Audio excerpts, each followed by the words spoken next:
بسم اللہ الرحمن الرحیم بسم اللہ الرحمن الرحیم الحمدللہ رب العالمین والصلاة والسلام علی سید الانبیاء والمرسلین وعلی آلہ وصحبہ اجمعین۔ السلام علیکم ورحمۃ اللہ وبرکاتہ۔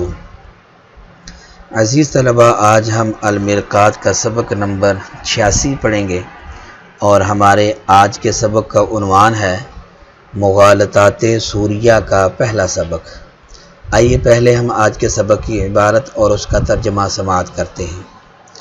والآن نذکر بعض المغالطات التي سبب وقوعها فساد السورة فنقول من المغالطات السورية المصادرة على المطلوب نحو زيد إنسان لأنه بشر وكل بشر إنسان ومنها أخذ ما بالعرض مكان ما بالذات نحو الجالس في السفينة متحرك وكل متحرك لا يثبت في موضع واحد ومنها ألا يتكرر الأوسط بتمامه كما يقال الإنسان له شعر وكل شعر ينتج الإنسان ينبت فإن الأوسط له شعر ولم يجعل بتمامه موضوع الكبرى ومنها ألا يكون الأوسط متشابها في المتقدمتين لاختلافه بالقوة والفعل نحو قوله الساكت متكلم والمتكلم ليس بساكت ينتج الساکت لیس بساکت۔ ترجمہ۔ اور اب ہم بعض ان مغالطات کو بیان کرتے ہیں کہ جن کے وقوع کا سبب فساد صورت ہے، تو ہم کہتے ہیں کہ مغالطات سوریہ میں سے ایک مصادرہ علی المطلوب ہے، جیسے زید انسان ہے کیونکہ وہ بشر ہے اور ہر بشر انسان ہوتا ہے۔ اور مغالطات سوریہ میں سے ایک ما بالعرض کو ما بالذات کی جگہ رکھنا ہے، جیسے کشتی میں بیٹھنے والا متحرک ہے اور ہر متحرک ایک جگہ ثابت نہیں رہتا۔ اور مغالطات سوریہ میں سے ایک یہ ہے کہ حد اوسط بتمامی ہی متکرر نہ ہو، جیسا کہ کہا جائے کہ انسان کے بال ہیں اور ہر بال اگتا ہے تو نتیجہ آئے گا کہ انسان اگتا ہے، کیونکہ حد اوسط لہو شعرن ہے اور اس کو بتمامی ہی کبرا کا موضوع نہیں بنایا گیا۔ اور مغالطات سوریہ میں سے بعض یہ ہے کہ اوسط متقدمتین میں یکساں اور متشابہ نہ ہو، کیونکہ اوسط بالقوہ اور بالفعل کے اعتبار سے مختلف ہے، جیسا کہ کسی کا قول کہ خاموش متکلم ہے اور متکلم خاموش نہیں ہوتا تو نتیجہ آئے گا کہ خاموش نہیں ہے۔ یہ تھی ہمارے آج کے سبق کی عبارت اور اس کا ترجمہ۔ آئیے اب ہم سبق کی وضاحت سمجھتے ہیں۔ والآن نذکر بعض المغالطات، سب سے پہلے اس کا ماقبل کے ساتھ تعلق۔ پچھلے سبق کے اندر ہم نے مغالطات معنویہ کو سمجھا تھا اور اس کے دو قسم آئے تھے۔ نمبر ایک مغالطات معنویہ جو مادہ کی جہت سے ہیں، نمبر دو وہ مغالطات معنویہ جو صورت کی جہت سے ہیں۔ جو صورت کی جہت سے ہیں اس کے بارے میں مصنف نے بیان کیا تھا، یعنی یہ ایسے مغالطات ہو ایسی حیت پر قیاس مرتب ہوتا ہے کہ جو حیت منتج نہیں ہوتی، یعنی اس کے اندر جو قیاس کے نتیجہ دینے کی کوئی شرط ہوتی ہے تو کوئی شرط نہیں پائی جاتی، تو اس وجہ سے غلطی واقع ہو جاتی ہے۔ تو اب یہاں سے مصنف مغالطات سوریہ کو بیان کرتے ہیں، تو یہاں بعض مغالطات سوریہ کو بیان کیا جائے گا۔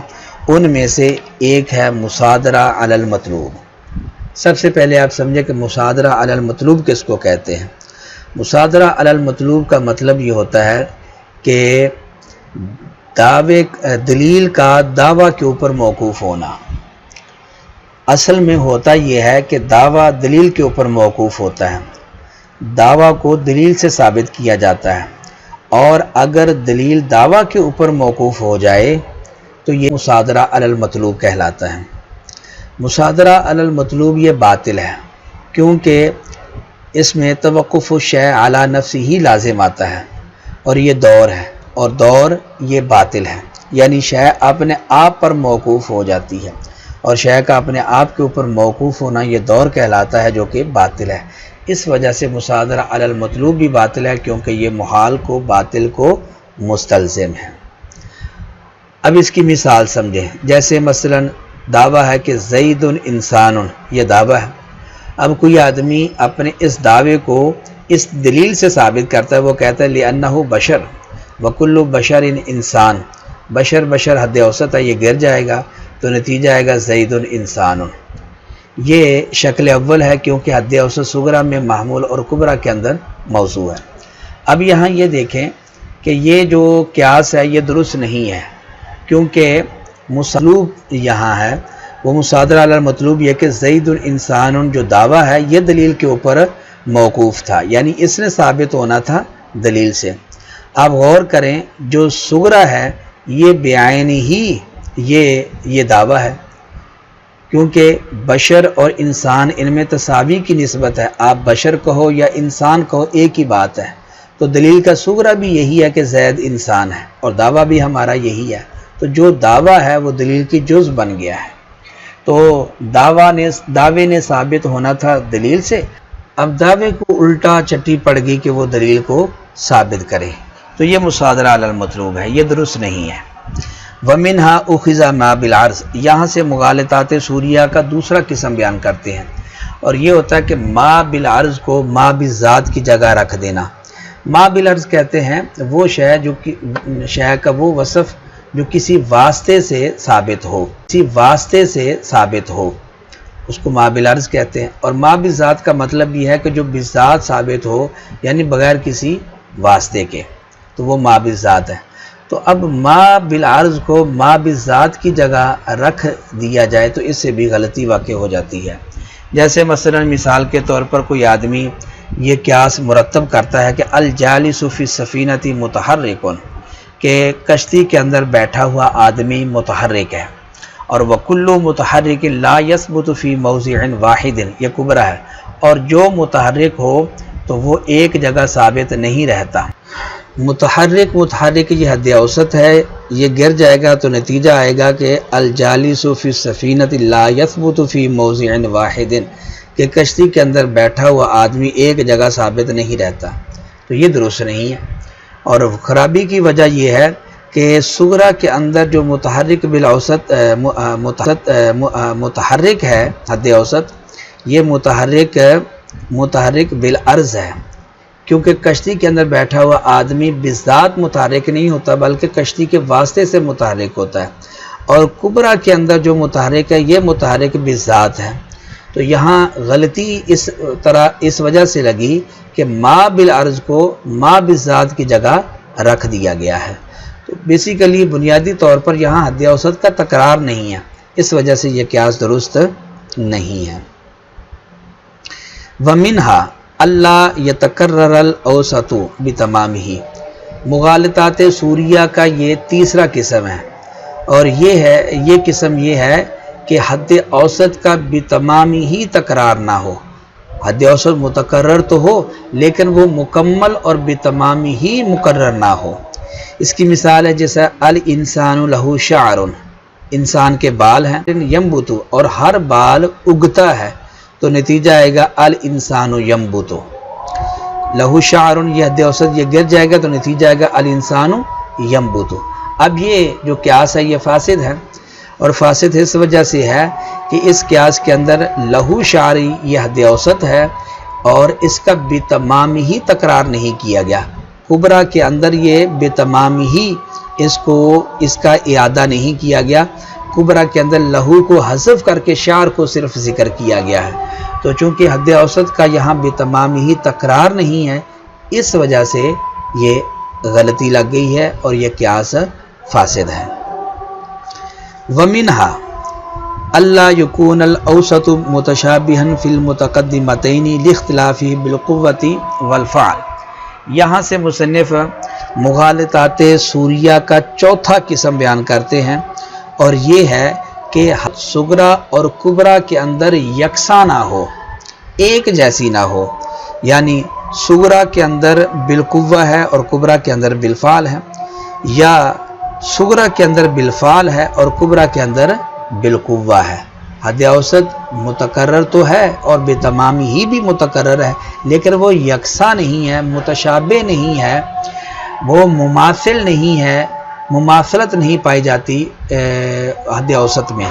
یعنی صغرا کے اندر جو حد اوسط ہے وہ بالقوہ ہے اور کبرا کے اندر بالفعل ہے، یا اس کا الٹ ہے اور عکس ہے، تو اس سے بھی غلطی لگ جاتی ہے۔ اس کی مثال جس طرح کہ مثلا کوئی آدمی کہتا ہے الساکت متکلم، کہ خاموش آدمی متکلم ہوتا ہے، بولنے والا متکلم ہے۔ اب یہاں متکلم سے مراد ہے بالقوہ وہ متکلم ہے، بالفعل تو متکلم نہیں ہے۔ اور والمتکلم لیس بساکت، جو متکلم ہو وہ خاموش نہیں ہوتا، تو متکلم حد اوسط ہے، یہ گر جائے گا، نتیجہ نکلے گا الساکت لیس بساکت، یہ فاسد ہے، کیونکہ یہ سلب شیء عن نفسی ہی ہے، یہ درست نہیں ہے۔ اب یہاں جو غلطی واقع ہوئی ہے تو وہ کس وجہ سے واقع ہوئی؟ وہ اس وجہ سے کہ حد اوسط کا تکرار ہے اور بتمامی ہی حد اوسط مقرر ہے، لیکن حد اوسط کے اندر یکسانیت نہیں پائی جاتی، مماثلت نہیں پائی جاتی۔ صغرا کے اندر جو حد اوسط ہے اس سے مراد متکلم بالقوہ ہے، اور کبرا کے اندر جو حد اوسط ہے اس سے مراد بالفعل ہے، تو یکسانیت نہیں پائی گئی، اس وجہ سے یہ خرابی لازم آ گئی۔ عزیز طلبہ، یہ تھا ہمارا آج کا سبق۔ آج کے سبق کے اندر ہم نے مغالطات سوریہ میں سے 4 مغالطات کو دیکھا۔ نمبر 1 مصادرہ علی المطلوب، نمبر 2 ما بالعرض کو ما بالذات کی جگہ رکھ دینا، نمبر 3 حد اوسط کا بتمام ہی متقرر نہ ہونا، اور نمبر 4 حد اوسط میں یکسانیت کا نہ پایا جانا۔ امید کرتے ہیں کہ آپ کو آج کا سبق سمجھ آ گیا ہوگا۔ اللہ تعالیٰ سے دعا ہے کہ اللہ تعالیٰ ہمیں علم نافع، عمل صالح اور اخلاص کی دولت عطا فرمائے، اور ہمارے لیے آسانیاں پیدا فرمائے۔